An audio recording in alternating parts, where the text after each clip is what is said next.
સુરેન્દ્રનગર જિલ્લામાં અવારનવાર તસ્કરોનો ત્રાસ સામે આવે છે। ક્યારેક મંદિરમાં ચોરીની ઘટના બને છે તો ક્યારેક ઘર અને દુકાનના તાળા તૂટવાની ઘટના સામે આવે છે।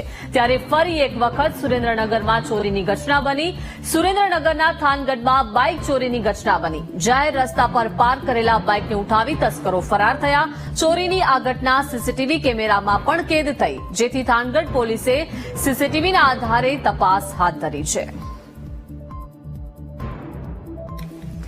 તો સુરેન્દ્રનગર જિલ્લામાં સતત ચોરીની ઘટનાઓ વધી રહી છે। પાર્ક કરેલું બાઇક તસ્કરો ઉઠાવી ગયા છે। આ એક વધુ ઘટના સામે આવી છે। આ ચોરીની સમગ્ર ઘટના સીસીટીવીમાં કેદ થઈ છે। થાનગઢમાં બાઇક ચોરીની આ ઘટના બની છે, ત્યારે સવાલો અનેક થઈ રહ્યા છે, કેમ કે છેલ્લા ઘણા સમયથી સુરેન્દ્રનગર જિલ્લામાં અવારનવાર તસ્કરોનો ત્રાસ સામે આવી રહ્યો છે। ક્યારેક મંદિરમાં ચોરીની ઘટના બને છે તો ક્યારેક ઘર અને દુકાનના તાળા તૂટવાની ઘટનાઓ પણ સામે આવી ચૂકી છે। અને ફરી એક વખત સુરેન્દ્રનગરમાં ચોરીની આ ઘટના બની છે। સુરેન્દ્રનગરના થાનગઢમાં બાઇક ચોરીની ઘટના બની।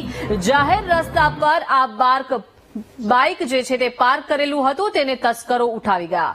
વધુ માહિતી મેળવીએ સંવાદદાતા સચિન પાસેથી। સચિન, સુરેન્દ્રનગર જિલ્લામાં અવારનવાર ચોરીની ઘટનાઓ સામે આવી રહી છે, વધુ એક આ ચોરી થઈ છે, શું વિગત?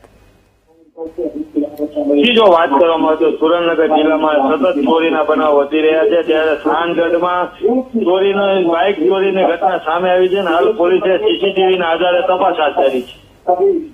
જી આભાર સચિન, વિગત આપવા બદલ।